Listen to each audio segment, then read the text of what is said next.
This free step-by-step video comes to you directly from Haynes, creators of the world's best repair manuals. Fix your car or truck the right way with our accurate and reliable information at your side. You can complete more than 200 jobs on this vehicle when you purchase the complete online manual at Haynes.com.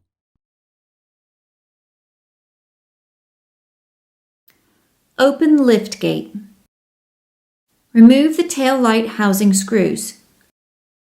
Rotate the housing so the hooks will clear the holes in the body, then remove the housing from the body to access the bulbs. Rotate the bulb holders 1/4 turn counterclockwise and pull them out from the housing. Replace the bulb by pulling it straight out of the holder. Push the new bulb into the holder, then insert the holder into the housing and rotate 1/4 turn clockwise to secure it.